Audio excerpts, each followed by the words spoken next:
Hello everyone, hope you all are doing well. आज की video में हम डिस्कस करने वाले हैं बायोलॉजी का एक चैप्टर।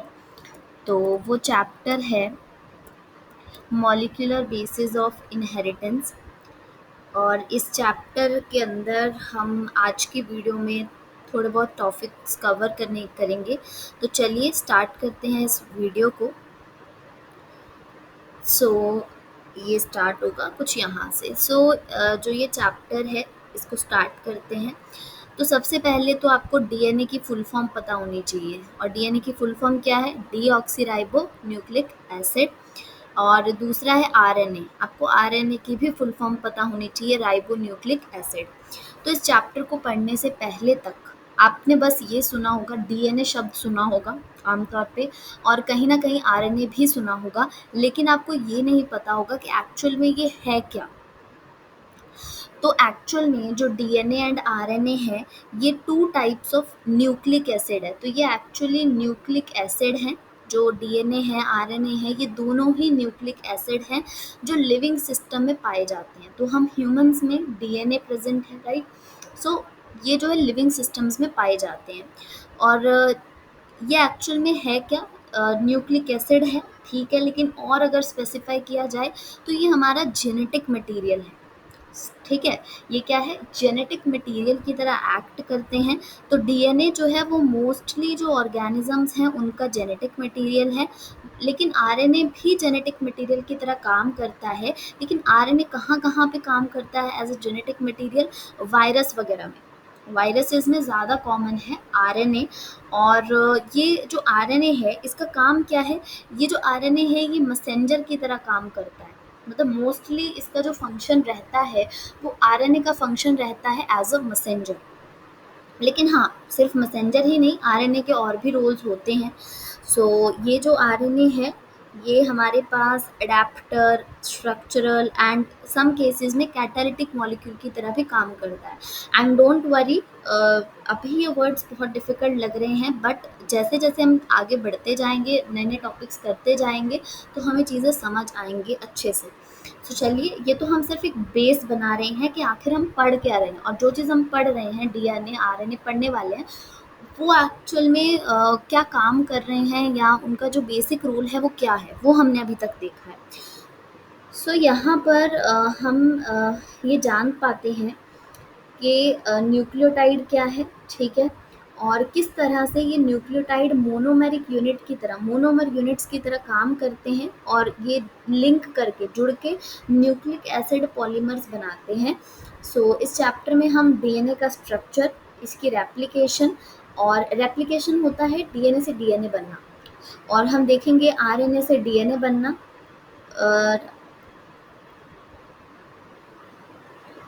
वो एक अलग है, लेकिन यहाँ पे जो बात हो रही है ट्रांसक्रिप्शन की, उसमें ये प्रोसेस है of making RNA from DNA, यानी डीएनए से आरएनए बनाना है, तो वो देखेंगे हम ट्रांसक्रिप्शन।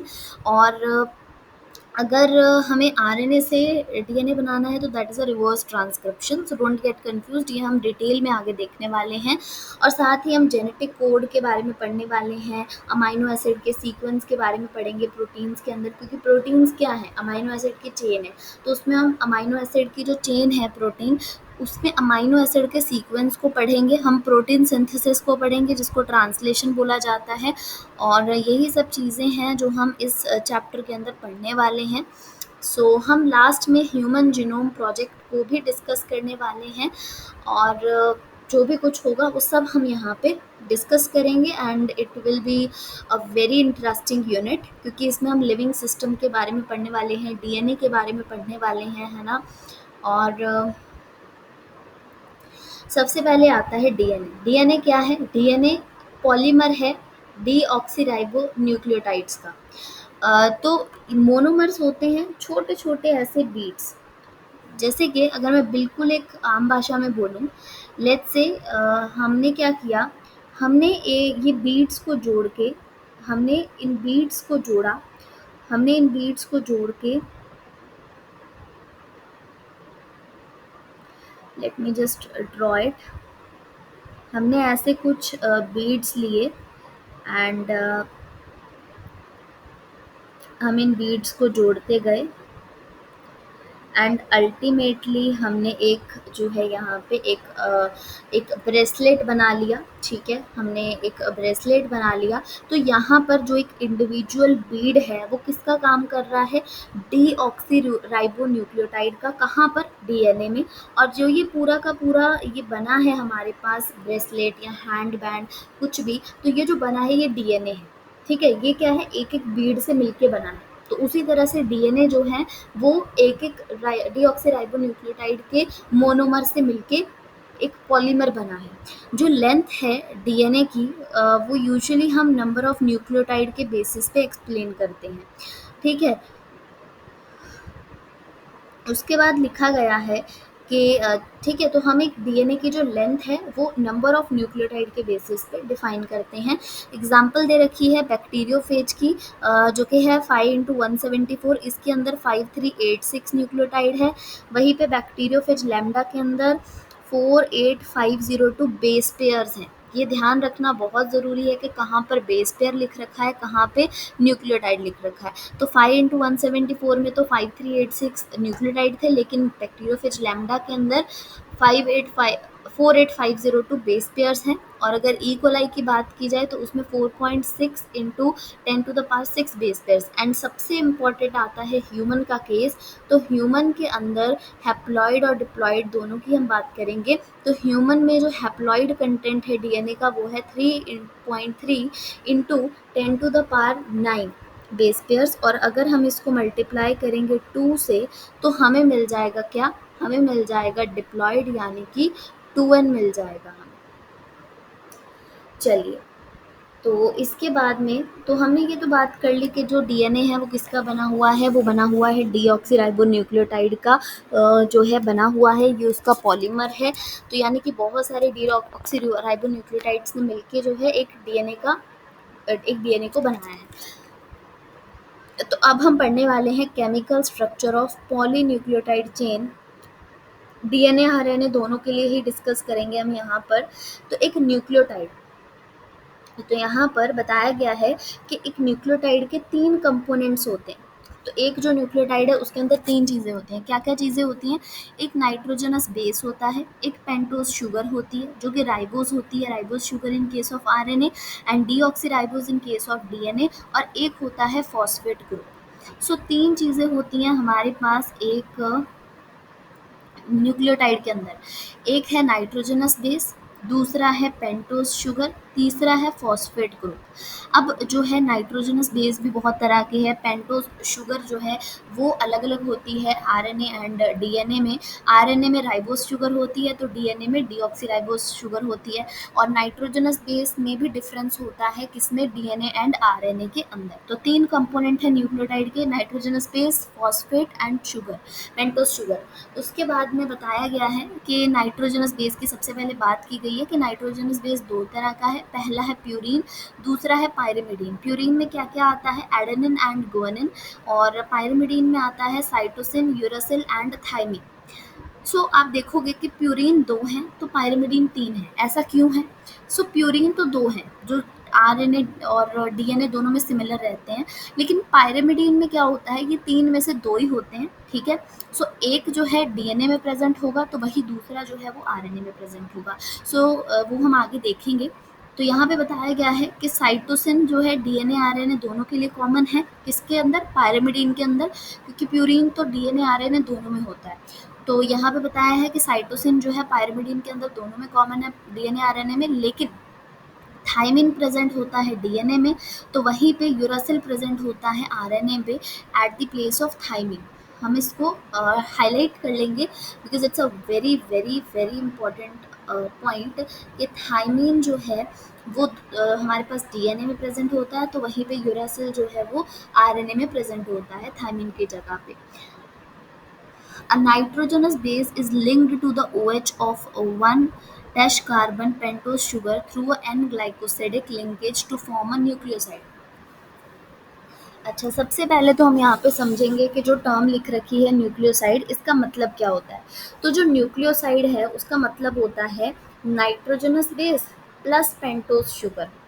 तो जब नाइट्रोजनस बेस और पेंटोज शुगर मिलते हैं, nitrogenous base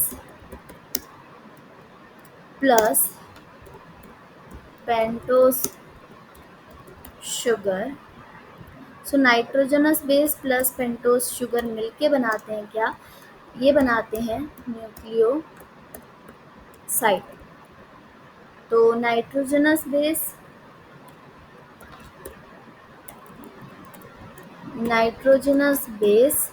plus pentose sugar मिलके बनाते हैं क्या? हमारे पास मिलके बनाते हैं न्यूक्लियोसाइड। तो यही बात यहाँ पे लिख रखी है और बताया गया है कि नाइट्रोजनस बेस और पेंटोस शुगर में एक बॉन्ड बनता है जिसको बोला जाता है एन ग्लाइकोसिडिक लिंकेज। तो जो बॉन्ड बनता है nitrogenous base and pentose sugar के बीच में, उसको बोलते हैं हम लोग क्या? एन ग्लाइकोसिडिक लिंकेज हम बोल देते हैं यहाँ पे। फिर बताया गया है कि न्यूक्लियोसाइड का नाम क्या क्या है? Adenosine, deoxy adenosine, guanosine, deoxy guanosine, cytidine, deoxy cytidine, uridine, डीऑक्सीथाइमिडिन।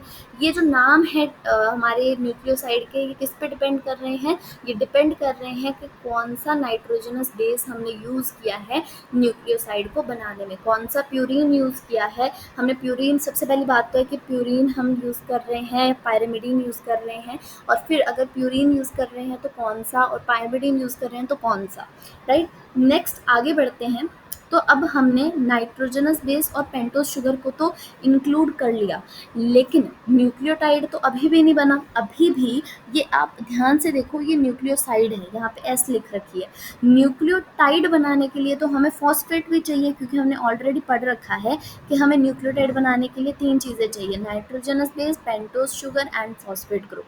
अब हम क्या करेंगे कि phosphate group is linked to the OH of 5' carbon of a nucleoside through phosphoester linkage. A corresponding nucleotide or deoxynucleotide depending upon the type of sugar present is formed. सो यहाँ पे क्या बोला गया है कि अब जो न्यूक्लियोसाइड बना है उसके साथ हम फॉस्फेट ग्रुप जो है उसको ऐड करेंगे। कौन सी लिंकेज के थ्रू? फॉस्फोएस्टर लिंकेज के थ्रू। ये वाली फॉस्फोएस्टर लिंकेज के थ्रू हम ज्वाइन करेंगे। तो जिससे क्या बनेगा? जिससे हमारे पास बनेगा न्यूक्लियोटाइड। तो हम क्या कर रहे हैं? फॉस्फेट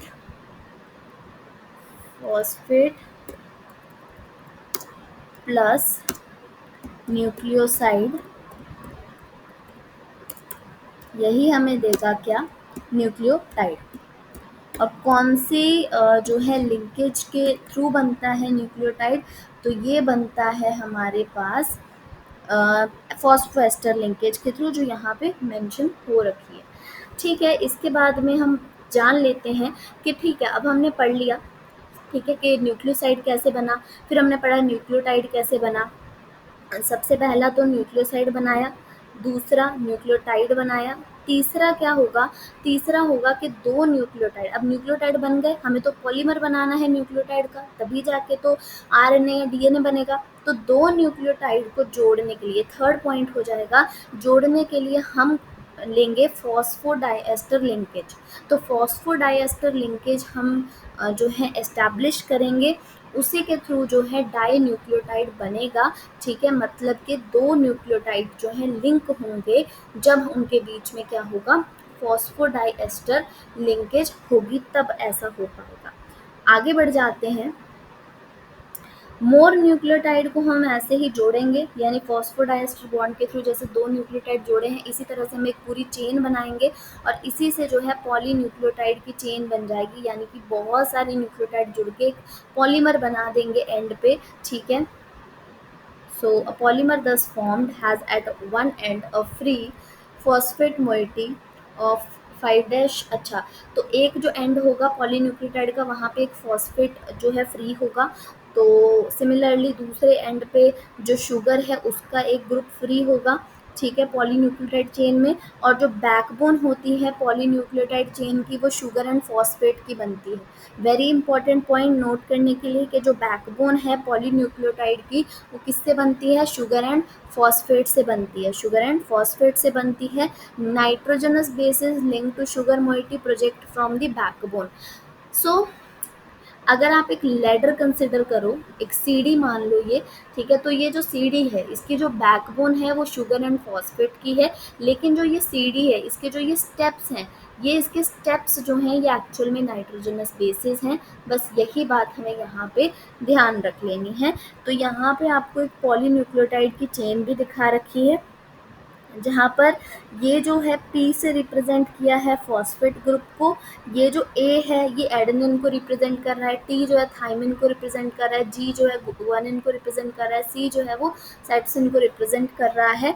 तो ये हमारे पास एक्चुअल में नाइट्रोजनस बेस है। और ये जो आपको 5 कार्बन वाला ये ऐसा कुछ स्ट्रक्चर दिख रहा है, ये एक्चुअल में शुगर है, ठीक है, ये शुगर है। तो इस तरह से हमने इस वीडियो में बहुत इम्पॉर्टेंट बातों को समझा, and I hope you all enjoyed watching this video. Please like, share and subscribe my channel for watching more videos, and stay tuned for the second part of this video, and thank you.